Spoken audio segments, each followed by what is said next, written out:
Want to get away from it all? We offer you escape. Escape, designed to free you from the four walls of today for a half hour of high adventure.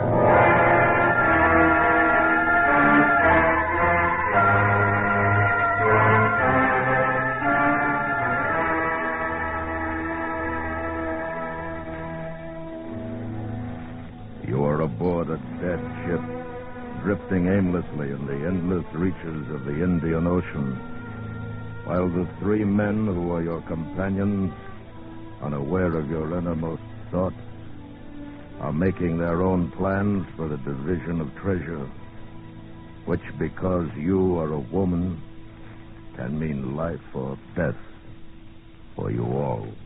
Listen now as Escape brings you Larry Roman's unusual story, The Derelict.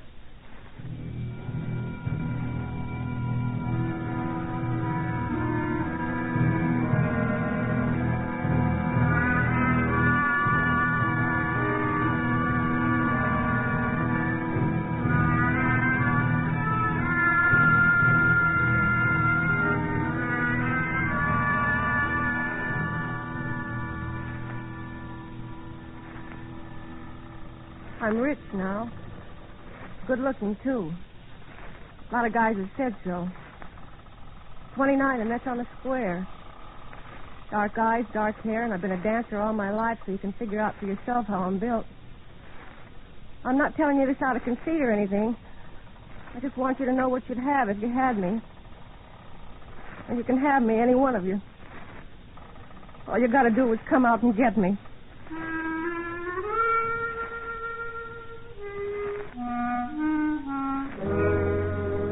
A couple of weeks ago, I climbed aboard the freighter Capricorn out of Singapore for Suez with a load of porcelain and 6 passengers. I had a job waiting for me in Cairo, but I took a ship instead of a plane. 1, for the dough. 2, because I was in no hurry to start working. The honest truth was my feet were giving me fits. 4 days out in the Indian Ocean, a monsoon started up, and the Capricorn just busted to pieces on the reef. I don't know how long I floated around, hanging onto some wood, till they hauled me into a lifeboat.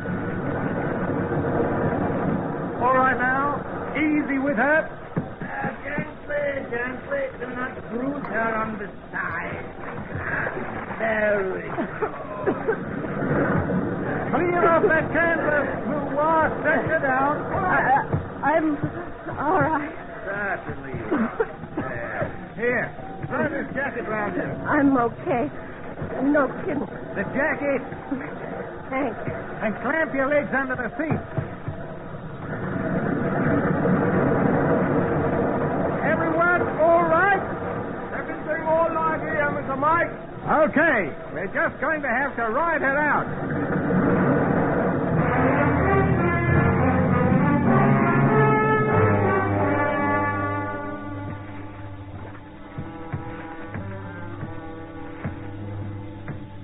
You all right? Sure. You're not sick anymore. All done. Kind of silly, wasn't it? Like a kid. No, not so silly. May I do something for you, my dear? No, thanks. I'm really okay. Keatman. Henry van Keatman's my name. It was my cargo of porcelain on the ship. I'm Mark Bullman. Cora Moore. Hello. This is Lou Wall, or is it Wall Lou? My name is Lou Wall. Chinese, part of the crew. Well, some predicaments, huh? Others all drown, I suppose. Or adrift like us? No drown, I think. We're the lucky ones. Some are, some aren't. Well, spirits up, everybody. Look. We have water for a few days, so that is fine. Sure. Well, people do not get lost at sea these days, not with airplanes and so much ocean travel. All right. We'll set up watches and take turns trying to catch fish. Fish? Who can think of food now? There's always later. You take the first watch, Keatman. Lou and I will... Are you setting yourself up as captain, Mike? I hadn't thought of it that way. I want to be captain. I've always wanted to run a ship. Well, I don't care who's captain, but someone's got to watch and someone's got to fish. Very well. We all got jobs to do. So, Lawu, you fish. Yeah, hold on. Mike will watch. I shall tend to the water, portion out the proper amounts, and Cora, my dear, you shall sit there and be womanly. The water sits in the middle so everyone can see it. Cora helps out like everyone else. Well, sure, Mike. Just tell me what you want. Settled, Mr. Keatman? Settle, Captain Bowman.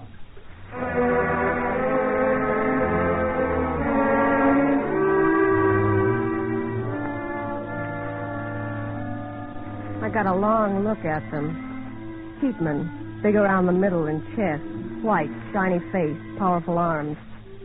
Mike, middle size, not bad looking, with clear blue eyes. Kind of girl ought to have. Lou was small, good at catching fish. So there we were, 3 men and me in a tub, bobbing around the Indian Ocean, drifting. Then on the afternoon of the second day... Oh, look at you see. Oh, ship. Coming right for us, Mike, look at it. I told you we'll be found. Hello! Save your breath, it's miles off. Oh, we rowed to it. The oars. Waloo, the oars. Mike, the oars. Quick. Come on. Forward.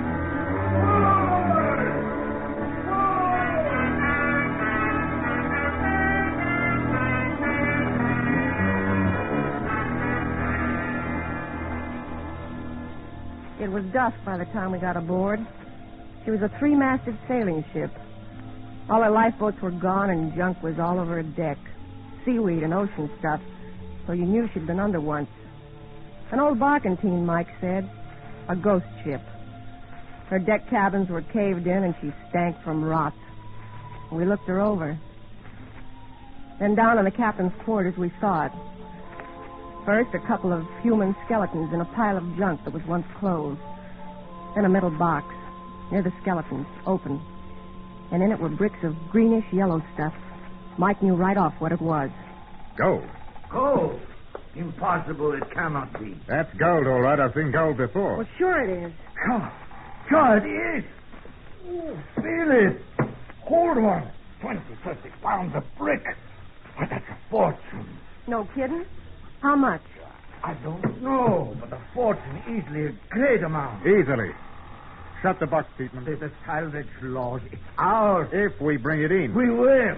We've got another problem, But I Chris. tell you, you do not get lost at sea these days. This is 1953. You do not get lost at sea in 1953. No. Shut the box. It won't swim off. Derelict, who are you to tell me what to do? Oh, stop it, you two. Squabble like a couple of chorus girls. Oh, sorry. I apologize. All right. Now let's check the galley. We ought to figure out a way to start a fire. What about the skeleton? So what about them? You should get them overboard. I do not like to share the ship with them. You do what you want. You throw them overboard, Mike, if you don't mind. I wouldn't care to touch them. Well, other things come first. That is right. And before we do anything, don't you think we should have an understanding? About what? The gold. What's there to understand? There are 4 of us. We bring it in, it's split 4 ways. 4 ways, yeah. Then I have a right. Now, you go to the galley, Mike. I will stay here. I want to count the gold. All right. Come on, Cora. No, I'll stay down here if you don't mind. I'd like to know how much there is, too. Honest to Pete, I don't know why I said it. I wasn't thinking it. It just came out. Well, it rained that night, and we collected a lot of clean, fresh water. Next day, it was real sunny and warm. We cleaned the ship up a bit. All of a sudden, I got the feeling how funny things were.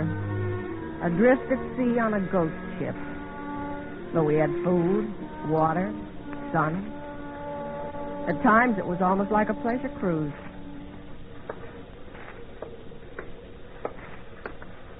Good morning. Morning. Sleep well? Not too good.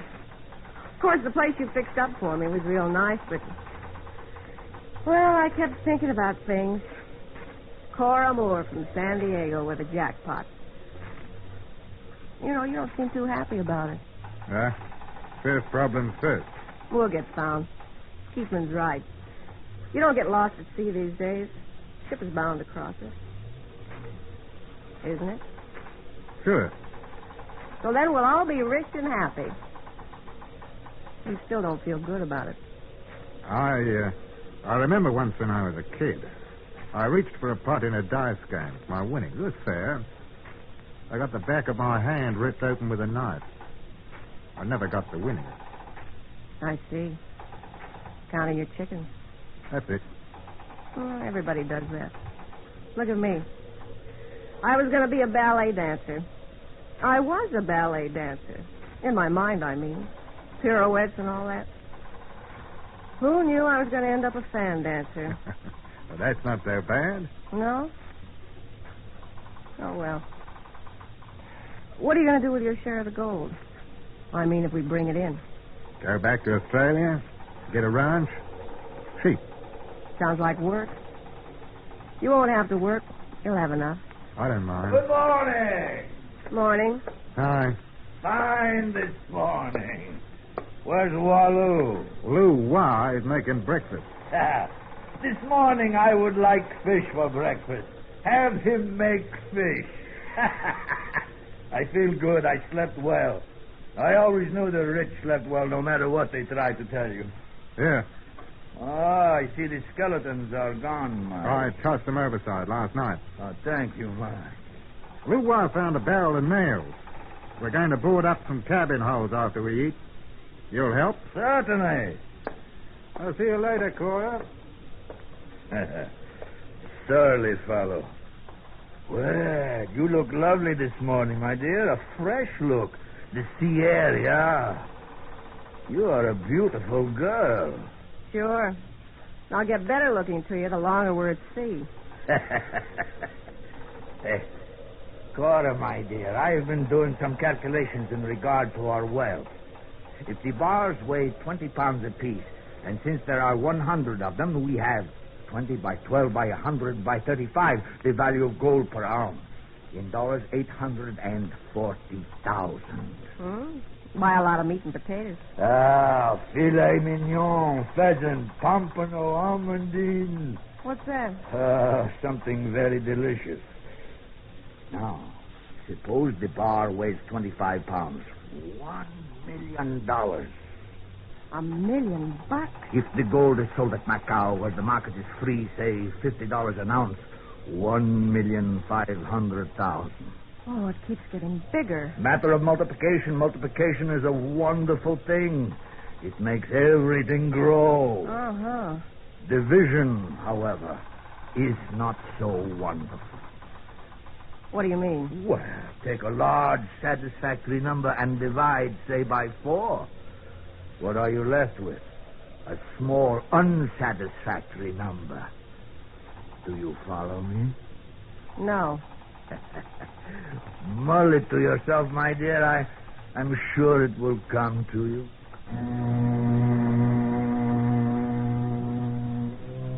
Sure, I knew what he was getting at, but I wasn't letting on.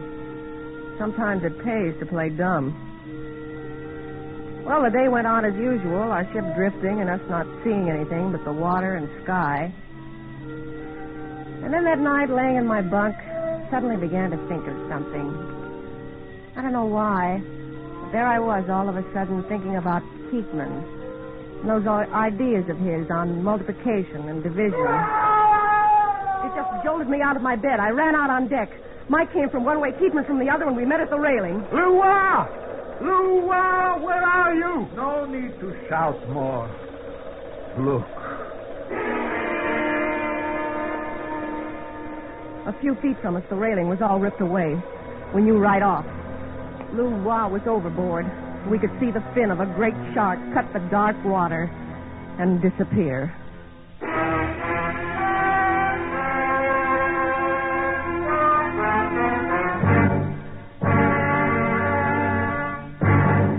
We will return to Escape in just a moment, but first...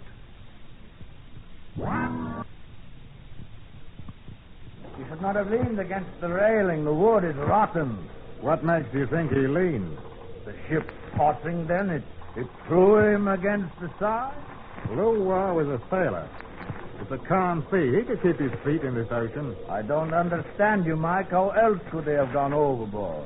There are ways. I can't imagine. Look, do we have to stand around talking about it? Oh, of course not, my dear. Accidents do happen. There's no point. Gateman, you watch your step. Now, what could you mean by that, Mike? Just watch your step, that's all. I don't know what happened to Luwa, but you just watch your step. As you say, Captain Borman. Come on, Cora. I'll walk you back to your cabin. Mike walked me back.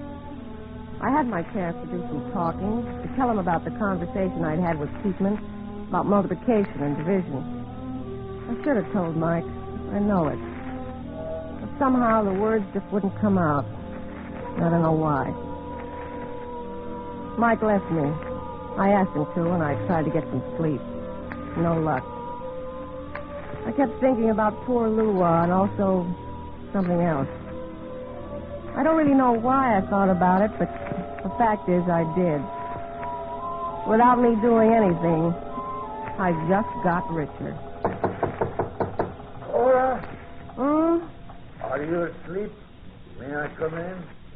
Well, Just for a few moments, my dear. I want to talk to you. All right. Just a sec. It's real late. Oh, just a little while. The thing is, I do not get to see you enough alone. Oh, Cora. No, wait a minute. Oh, it's all right. Mike is asleep. He will not hear. Hands off, mister. That's all. Oh, have I made a mistake? I thought you had some feelings for me. Well, it's just that you sure rush a girl. Oh, I see. I'm sorry. Why don't you go now, Keatman? Oh, no. Henry. Why don't you go, Henry? I feel kind of upset tonight. You know what I mean. Luwa and everything. Yeah, all right, my dear. You're not mad? Oh, no. There'll be other times. Oh, yes, of course, other times. Cora, when we are safe on land and rich, we will go someplace, you and I. Italy, perhaps, or the south of France. Cora, 1.5 million divided by 3 is a large number. That should mean a lot to you. Yeah, I have to admit. I've been thinking about it. 1.5 million divided by 2 should mean even more.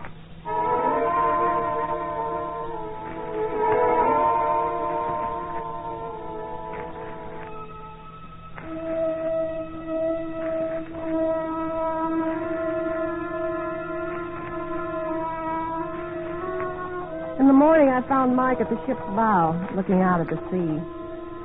I remember saying to myself, he looked kind of good to me. Funny how a guy can look one way to you at one time, then at another look so very different. Oh, hello. What do you see? The usual. Nothing. Oh, it's not so bad. Still got fish in the water. It's only the 3rd day. Guys were adrift during the war for weeks. They got saved. Sure. They had it worse than us. Mind if I sit here with you? No, of course not.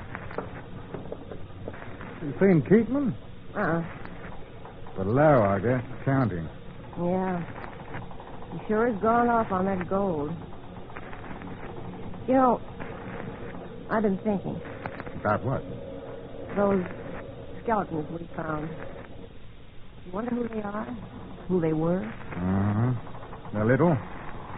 You think they were part of the crew or come on later like us? Why, it looks to me like the whole crew abandoned ship.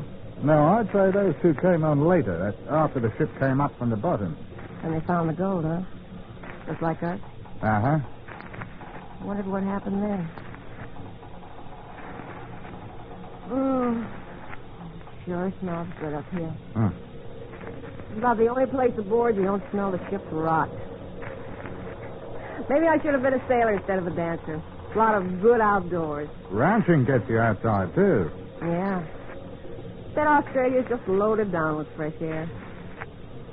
What about sheep, huh? What about them? They smell?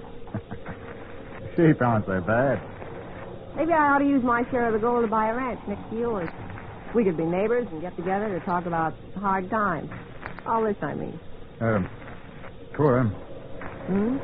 Cora, I don't know. I can't quite tell whether it's because of the mess we're in or... Well, I suppose it might be different on land when we're safe, but...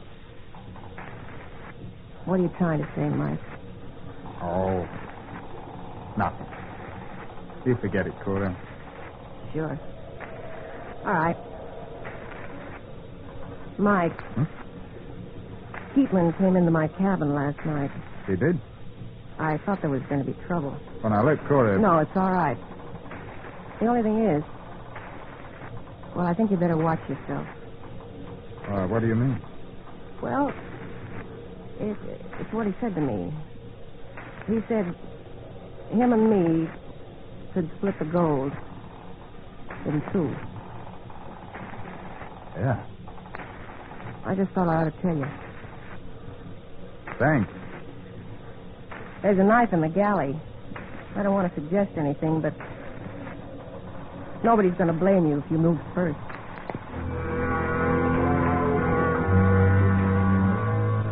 I don't know why I said it the way I said it. I didn't mean to say it that way. It sort of came out. Funny how you do things sometimes. For no real reason, I mean. Well, the third day went by, and we just kept drifting and drifting.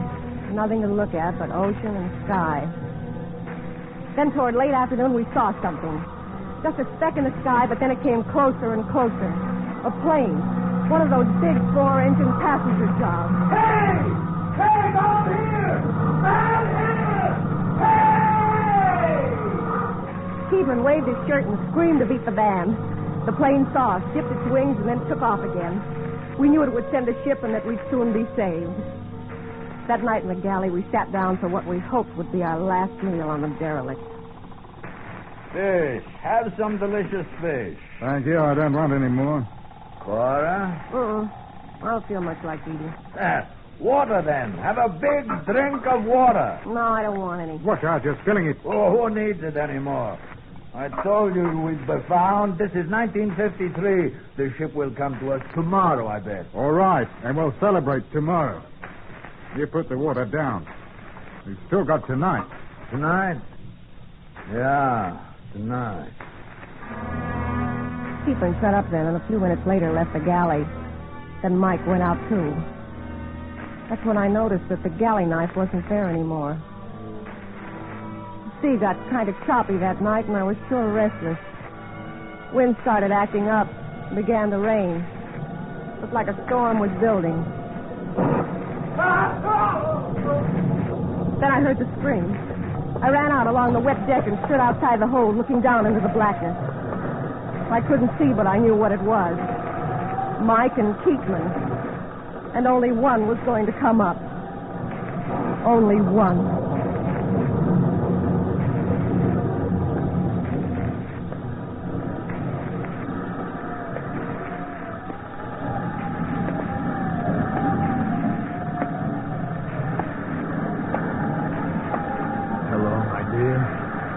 Henry. I got the knife in him before he knew what happened. Mike? Done. We divide by two, my love, by two as it should be. I gotta get into my cabin. I'm getting all wet. Oh, wait. Cora. Yeah? The ship will come to us today, to us, to you and me. The $1.5 million is ours. I know, Henry. France. Or would you rather Italy? Whatever you want, Henry. Anything? Yeah. Oh, Cora. Cora, my love. Oh, Cora! Cora!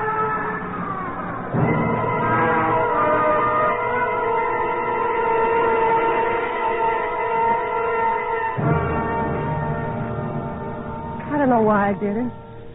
Honest to Pete, I wasn't thinking about it. I just did it all of a sudden.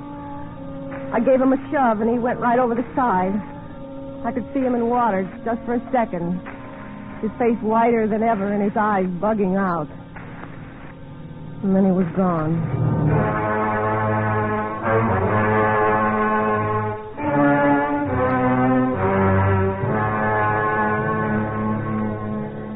The storm lasted for days. 3, 4.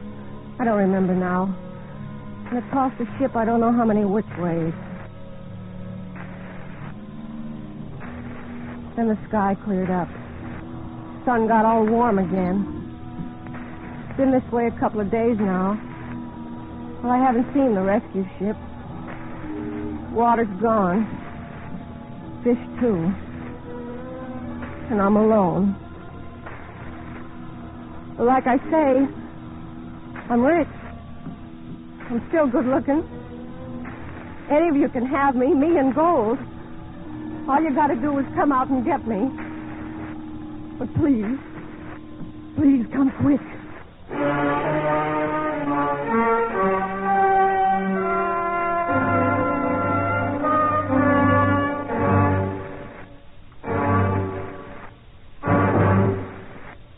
Under the direction of Anthony Ellis, Escape has brought you The Derelict, adapted by Larry Roman from a story by Victor Schwartz and starring Charlotte Lawrence as Cora.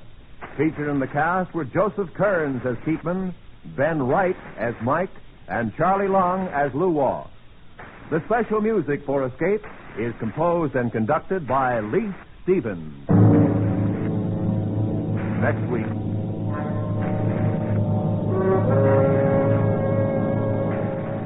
You are standing guard deep in the forests of Africa, while around you, closing in on you, are the dreaded Mau Mau, who, if you relax your guard, will kill you. So listen next week when Escape brings you John Dehner's terrifying story, Lily and the Colonel.